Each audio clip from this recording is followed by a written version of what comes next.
Are you tired of your wardrobe consisting of plain, boring, nondescript t-shirts? Is your sense of fashion so out of whack you don't know what cool clothes are anymore? Do you want to rep your local sports team but you don't know where to buy t-shirts? Then the DNVR Black Friday sale might just be for you. We've got red shirts, blue shirts, old shirts, new shirts, two shirts. We've got shirts that aren't shirts. We've got entirely too many shirts. So head to the link above and get 30% off everything in the DNVR All Network store with some shirts up to 90% off this Black Friday weekend. Warning, although DNVR shirts are cool, they may not improve your sense of fashion. And if you wear your shirts on your pants or you wear a hoodie backwards, DNVR is not responsible for what happens.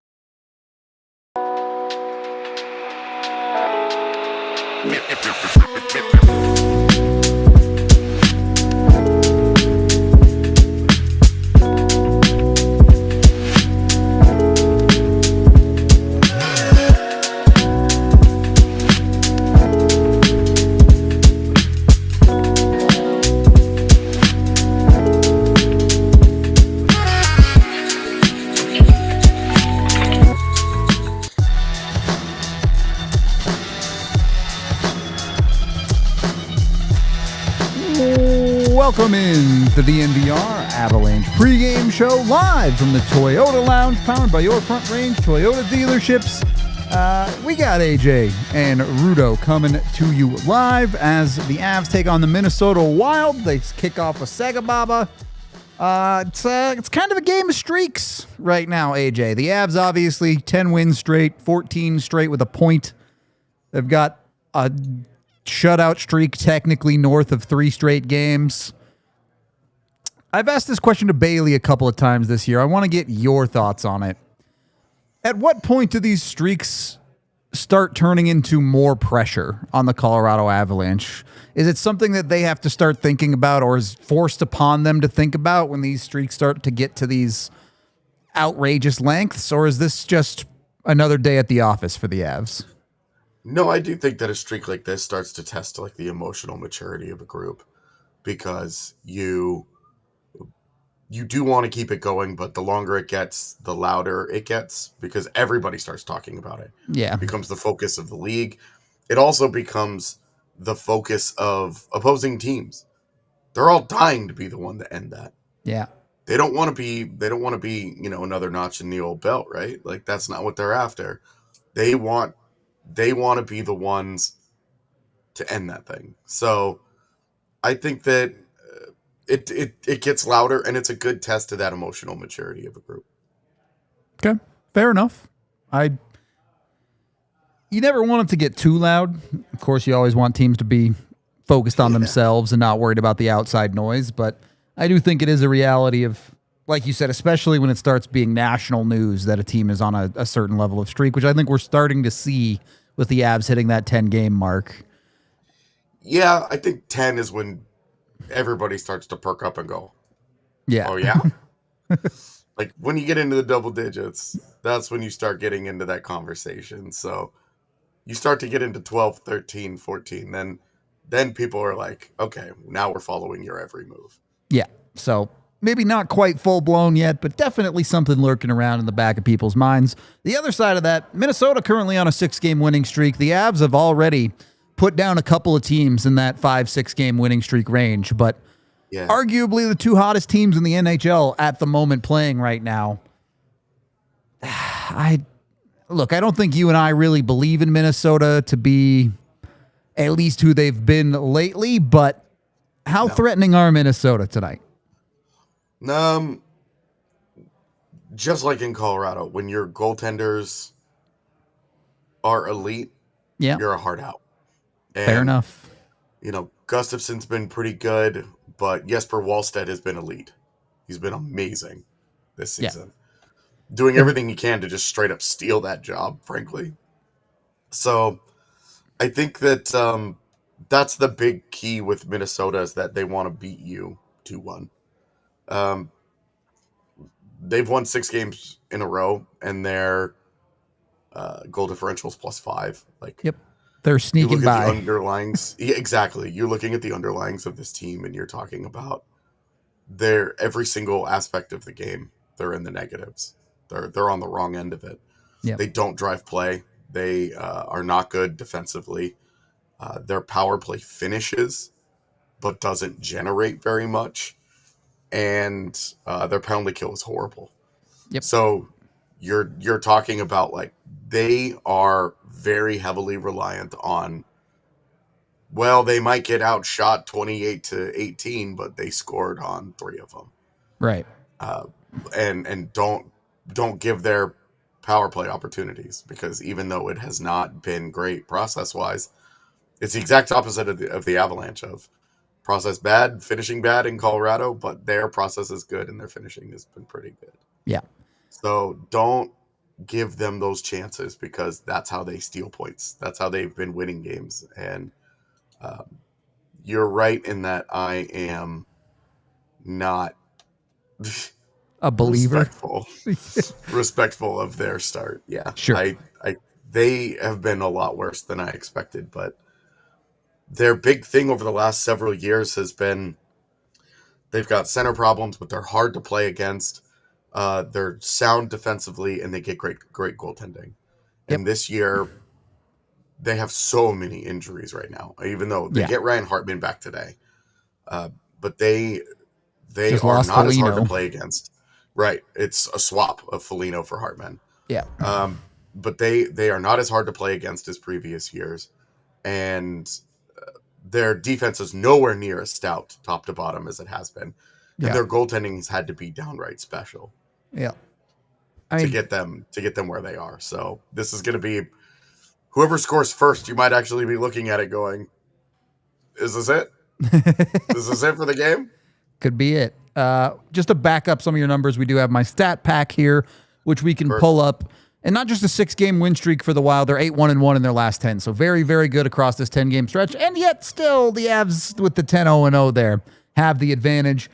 We've been doing these stat packs all season, and every single time the answer on the Avs side is they're just the best team in the league at 5-on-5. And if they're not number one in a category, they're in the top 5. So they are legitimately just in that range when it comes to the NHL.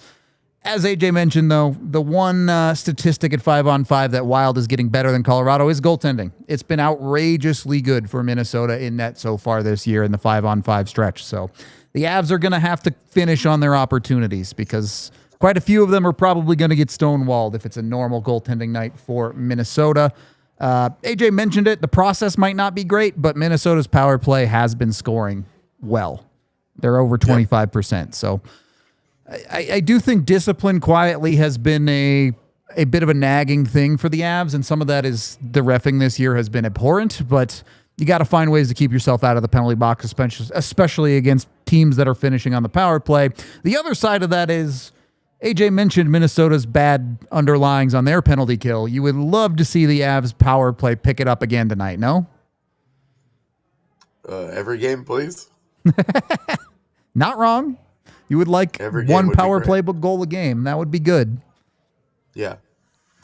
The thing about the discipline, though, is that both of these teams are in the top 10 of penalties taken in the good way, of like neither one of them actually takes a lot of them.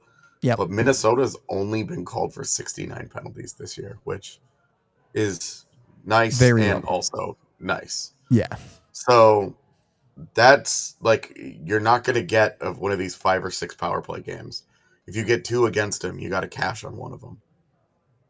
True. Like, they have figured out, our penalty kill is so bad that we just don't take penalties, and we'll let it ride with our goalies at 5v5. Play to your strengths. I mean, it's not that complicated. Avs do a pretty good job of that too, to be fair. Yes. And the Avs are funny because they draw a decent number of penalties, but like they end up in all these game states where they're up by multiple goals. Yeah. And you see, it's the third period and they're up by a handful of goals, and there's 5 minutes left and we're just killing 2 minutes. Yeah. Yeah, exactly. And you're just like, okay, here we go. I know the answer to this initial question, but I'm only asking it to follow up with another. Who's the best winger in this game, AJ? Kirill Kaprizov. Right. We both know that. He's, oh my God. He's so good. Outrageously good. Who's the second best winger in this game? Arturi Lehkonen. Stop lying to me. I don't know. You know I love Matt Boldy, but it's tough to say. It's tough to say somebody other than Marty Natchez. Just curious, because it is, like, obviously Kaprizov's awesome, and no argument there. He might be one of the best wingers in the league, if not the best. But Matt Boldy is right up there with him as far as points production this year. The two of them are the ones that have really been driving Minnesota. Yeah, they are it. Pretty much. It falls off very quickly for them after that. Yeah. I mean, this is kind of the big problem with Minnesota and Kaprizov and all this is $17 million. Everybody's going to ask about that contract, right? Oh, is he worth that? Yeah. No. But Minnesota didn't have a choice. Like, are you really better off trading him or letting that guy walk for free? Like, no. So what do? He's the best player in Minnesota Wild franchise history. They had to keep him. He's probably better than Gaborik, yeah. I would say he is. But he's the only other guy that I would have that conversation about. For sure. And I just think that you survive those guys, you should be fine. And especially if we're talking about a much deeper version of the Avalanche. Yeah. You want to talk about hard to play against? I mean, look at that bottom six. The Avs are not tough. Or are not easy to play against. They're a very tough matchup. So I just think that you have to survive those couple of guys, and I feel good about it. And don't get me wrong, Minnesota plays through their wingers up at the top too, but you look at the advantage down the middle. I'm sorry, but Joel Eriksson-Ek is not in the same stratosphere as Nathan MacKinnon. Like, you're not even having a conversation. And one thing that he is he's a great two-way center. He's big, and he's so good defensively. He's a real problem. Yeah, fine. He has less than half of the points Nathan MacKinnon has this year. Yeah, I mean, so Joel Eriksson-Ek is a second line center that has had to play first line center because Minnesota's never been able to get a guy. But that puts Minnesota down bad down the middle all the way down the lineup. When you look at, there should be opportunity for a Brock Nelson perhaps to be effective on the Avs second line tonight. There should be an opportunity for someone like a Jack Drury to maybe outshine the depth centers that Minnesota has. Yeah. I mean, Zakhar Bardakov, he's kind of a fun fourth line right now. So let's see. Let's see indeed. I believe. Maybe Ivan can pick up another point. What do they do if he just plays really, really well? Just stays. Serious. It's kind of a funny problem because there are rumors swirling that Val Nichushkin could play tomorrow. He didn't come to Minnesota for this game. But if Kiviranta and Ivan both score again tonight, like... Yeah. I mean, that's... If Nuke is back, like... It doesn't really matter what Ivan could have a 5-goal game, and it's just like... Well, of course, Nuke's coming back in, but it's like... Yeah. Maybe you're thinking about sitting Kivy instead of Ivan, or maybe it's... you're not sitting anyone else. You're not sitting anyone else, for sure. I just don't think you can. Yeah. Fair enough. I did want to expand a little bit, not just the depth guys, though there are guys like Parker Kelly and Jack Drury that are on career high paces. But then you even look at a guy like a Lehkonen or a Malinsky. The Avs have a number of guys that this is game 24 of the season we're going into, and they've still maintained what would be a career high pace. Is this sustainable for a handful of guys in the Avs lineup to have career years? Yeah. Okay. I mean, I think at some point you have to think that the scoring for the team will slow down. They are first in the NHL by a mile. Yeah, it's a lot. They're averaging 4.09 goals per game, and Anaheim is second place at 3.61. So you're talking almost a half a goal per game difference between the Avs and second place. The difference between them and second place is the same as the difference between second place and 13th place.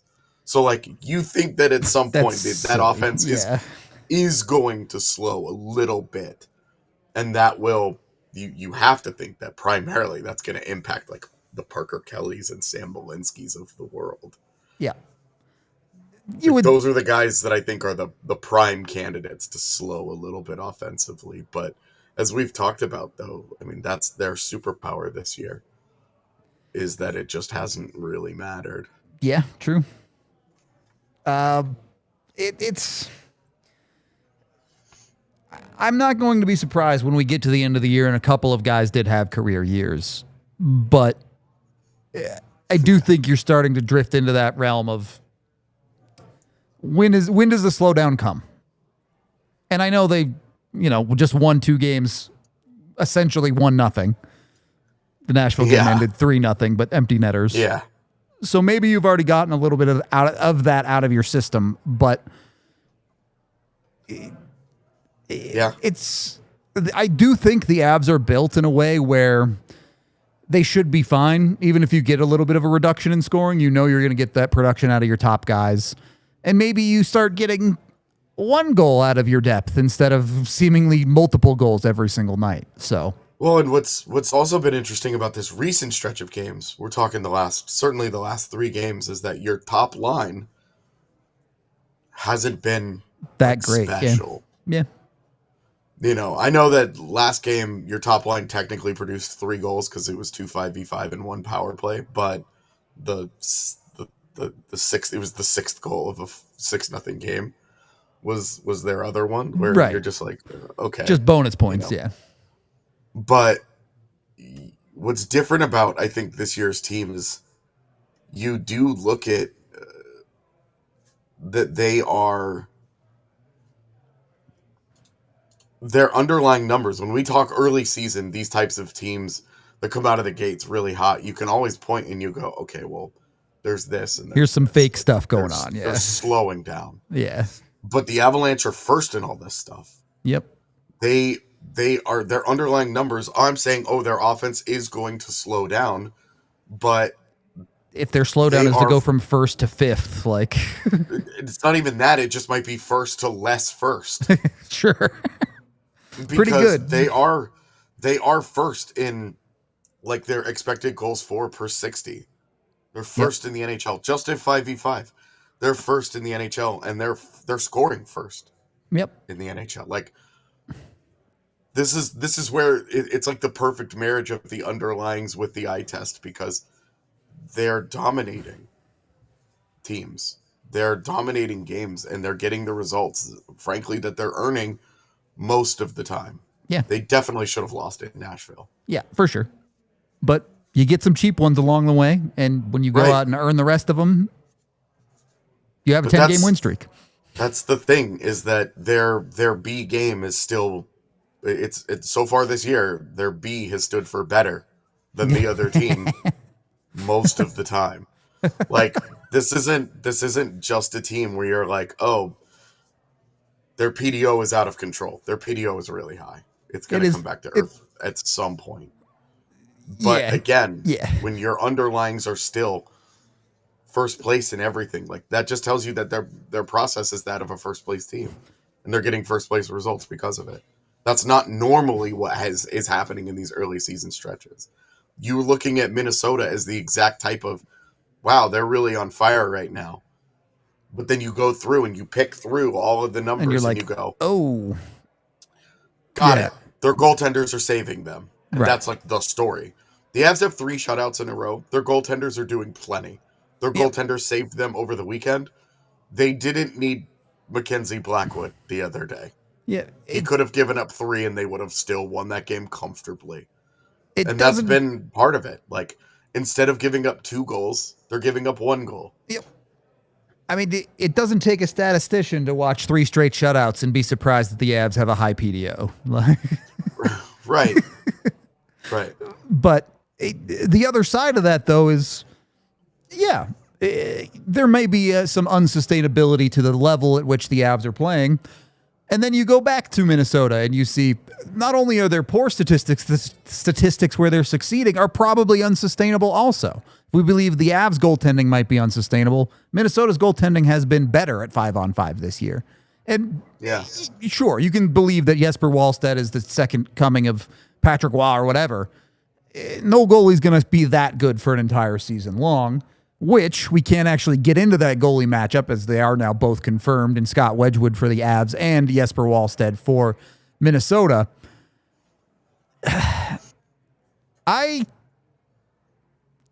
It just doesn't feel sustainable with Wallstedt, right? And I'm not saying he's not amazing. I'm not saying he hasn't played great, but you look at what Minnesota is doing in front of him and you know there's going to be games where he's not going to post a 960 or whatever he's been doing over the last 2 weeks.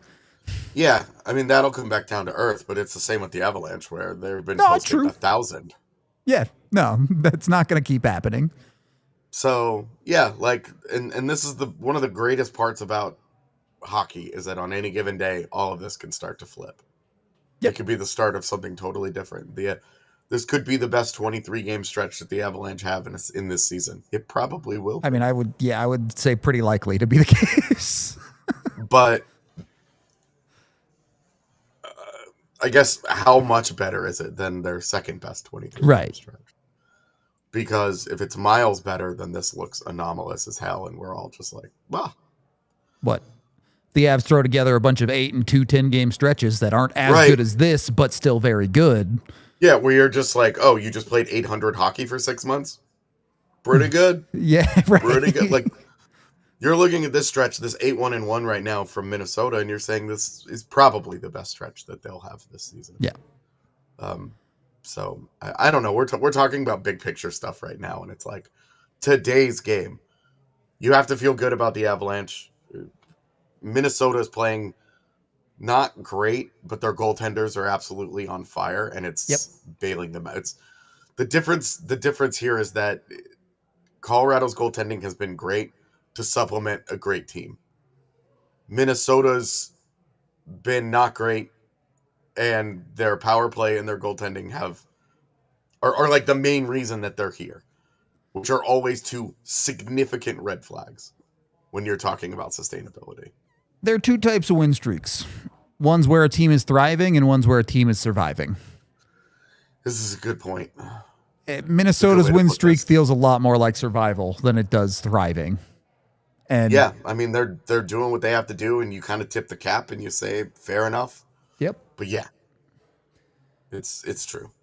AJ, what's your biggest fear? What for something that could end the streak tonight? Is it strictly goaltending? You don't get to say power play. I'm eliminating power play from the option. No, it's just Wallstedt, honestly. Okay. Fair enough. Scott Wedgwood's last 6 games have been awesome. Yep. And so you're like, all right, we're overdue for like a weak wedgie game, right? Yeah. And with Wallstedt, you could say the same thing where you're like, he's due for a tough night. The fun part of this is that the Avs have been like incredible streak busters so far this season. Teams have come in blistering hot over and over and over and over against the Avalanche, and the Avalanche have just stopped it. Yeah, cooled instantly. Yeah, exactly. Where they're like, all right, not today. Sorry. Sometimes it's easy. And I am curious on your thoughts, AJ, and I know this is still a little bit big picture, but this is game 2 of a 7 games and 12-day stretch for the Avalanche. The San Jose game went A++ as far as TOI distribution was concerned. The Avs did not have to stretch themselves at all. You have a back-to-back game tomorrow. Obviously, you're trying to win today. You're trying not to look ahead. You're trying to win the game you're in. But we've seen the Avs maybe try and coast and cruise a little bit, knowing they have a game coming up in the future. Is there any fear that the Avs might stop getting away with that or stop having the opportunity to cruise a little bit? No, I'm not worrying about that. Okay. I'm not worrying about, because the schedule is pretty much the same for everybody involved this time around. Yep. I'm less concerned about it because Minnesota played 2 days ago. The They Avs play played 2 tomorrow days as ago. well. Yeah. Yeah, and the Canadiens played 2 days ago. They play today. I think they're in Vegas today. I believe so, yeah. They play today and then are in Denver tomorrow. Yeah. So, I mean, everybody's Even got playing field. Yeah. it's the 3 and 4 for everyone. And so Right. if I'm the Avs, I'm not worrying about it. I'm in the game that I'm in. There are a lot of times where you and I are like hammering away at this where we're like, please manage it. Yep. You have to know that this is coming up. You don't need to play Cale Makar 28 minutes on the front end of a back-to-back or whatever. Right. I don't care. I don't care today. I really don't. I Because don't everyone's care, dealing it's with it. gonna be. Yeah. Okay. Exactly. Everybody's on the same is in the same boat. So I'm just like, Could the Avs do themselves a favor then? If they go out hot, speed bag Minnesota early, get up 3-0, 4-0, does Minnesota start to say, hey, let's back this thing off and worry about tomorrow? probably. So maybe an opportunity. As always, if it's 3-0 at the start of the third period and the Avs make it 4-0 5 minutes in, Sure. 100% yes. All right. 100% yes. Something like that. But if it's 3-0 after 2 periods and Minnesota scores in the first 5 minutes of the third, no. Yeah. You have a game on your hands. Yep. Yeah, you need to play. You need to close. But the Avs have been unreal in third period, so they have been ridiculously good. All right. Yeah. Bust out the crystal ball, AJ. Wade through the matinee weirdness. What do we got? Give me a score. Give me a name. Who's doing it tonight? I'm going with Gabe Landeskog again because old rival Minnesota. And I think it'll be. Give me a 3-2 for Colorado. All right, tight game. Nothing free tonight. Yeah. I would tend to agree. I think it's going to be a close one. I'm going to go 4-2 just because I'm about to take the Avs to cover. So. Fair enough. And then I am picking Marty Necas to get on the board. It feels like an easy pick, but it's been 4 games without a goal for him. You'd like to see him put one in the back of the net here, even though he has been producing just fine. I was going to say, you say that, but it's like, what does he have, like 7 assists in that time? He's producing fine. He just hasn't actually scored one. Yeah. He came real close a couple times, too. He did.